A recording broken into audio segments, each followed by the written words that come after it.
इस धरा के नीचे प्रकृति का एक नायाब तोहफा है जल, और इसे पाने के लिए इंसानों और विज्ञान ने कई सारी नई तरकीबें निकाली हैं। उनमें से एक सबसे आसान साधन है बोरवेल।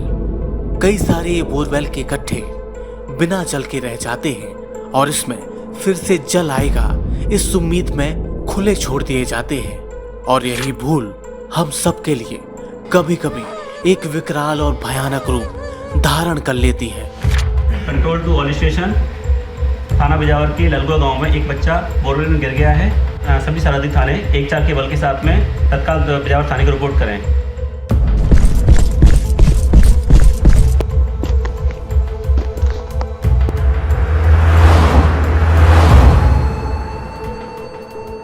तो एक बोर में लगभग 8-10 हज़ार का खर्च आता है इसे 100 फीट तक कराने के कारण।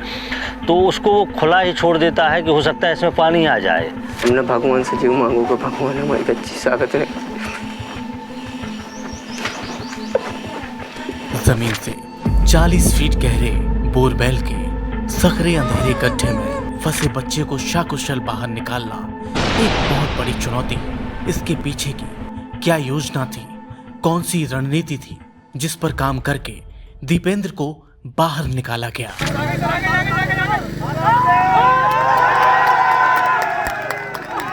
हमने आवाज़ दी उसको, दीपेंद्र कहाँ हो, तुम सुन रहे हो?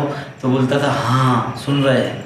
तो इस तरह की व्यवस्था वाली जो आवाज़ थी वो उसकी हमें सुनाई दे रही थी, और कहीं ना कहीं ये जो आवाज़ थी उसके रोने की, ये हम उत्साह का संचार भी कर रही थी, क्योंकि हम चाहते थे कि वह रोता रहे। छतरपुर ज़िले में 2 जगहों पे जब बच्ची गिरी तो एक नया प्रयोग इस ज़िले में किया गया जिसको हम नॉट टेक्नोलॉजी या फिर यहाँ की लोकल भाषा में उसको सरफून गांठ कहते हैं, जिसके माध्यम से रस्सी को अंदर डाला जाता है। इससे पहले ज़्यादा इम्पोर्टेंट ये रहता है कि पहले आसपास लोग बिल्कुल ना रहें। एक बैरिकेडिंग टेप या फिर कॉर्डन हम इस तरीके से कर दें कि लोग उसके पास तक ना पहुंच सकें। इसके बाद कैमरा डाला जाता है, स्क्रीन पे लगातार बच्ची की जो खैरियत है उसको देखा जाता है। उसके बाद जब नॉट ये अंदर डाली जाती है गहराई में, तो कम्युनिकेशन या बच्चे से संवाद करना बहुत ज़रूरी रहता है। यदि वो हाथ उठाकर बताता है अथवा बोल कर बताता है तो हम यह समझ जाते हैं कि बच्चा अभी इतना सक्षम है कि वो हमारी किसी भी कही गई बात को सुन सकेगा और उसके अनुसार रिएक्ट कर सकेगा। और वह गठान, जिसको सरफून या सरकफून कहते हैं, किसी एक हाथ में बांधने के लिए कहते हैं कि उसके अंदर हाथ वो डाल ले। जब वो बच्चा उसके अंदर हाथ डाल लेता है तो हम धीरे से उसको रस्सी को खींच देते हैं, और यह गठान इस प्रकार की होती है कि अपने आप जैसे ही आप खींचेंगे वह उस हाथ को अथवा मटेरियल को पकड़ लेता है। तो बच्ची ने वो फंदा जो है अपने हाथ में फंसा लिया, दूसरा फंदा डाला वो भी अपने हाथ में फंसा लिया, और उसके बाद जो है बच्ची को रेस्क्यू कर बाहर निकाल लिया गया। रेस्क्यू एक बार जब बच्ची हो जाती है तो ज़रूरी ये है कि उसको ब्लैंकेट से कवर किया जाए, स्ट्रेचर पे आराम से लिटाया जाए, एम्बुलेंस के थ्रू उसके वाइटल्स देखे जाएं एक्सपर्ट मेडिकल प्रैक्टिशनर के द्वारा, और फिर उसको हॉस्पिटल में जो भी क्रिटिकल केयर की ज़रूरत है वहाँ तक उसको सेफली पहुँचाया जाए। जो उपयोगी संसाधन है वो मैं आपको बता देता हूँ। ये तिरपाल है और ये सूती रस्सी है जिसको हम नॉट बांधने के लिए, सरफून जो गांठ है उसको बांधने के लिए इस्तेमाल करते हैं। इसमें नायलॉन की रस्सी बिल्कुल इस्तेमाल नहीं करनी है। ये कटर है, इसका इस्तेमाल भी टनलिंग के दौरान होता है।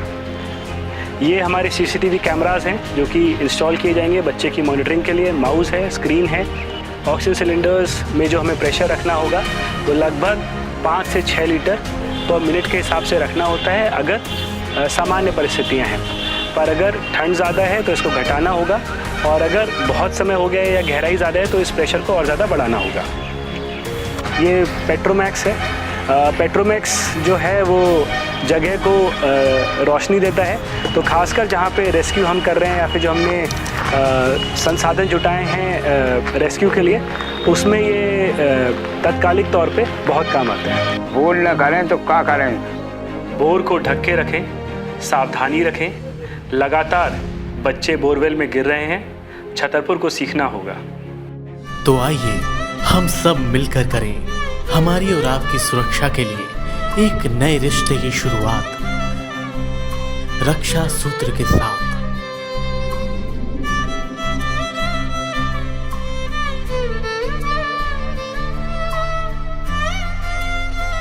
रक्षा सूत्र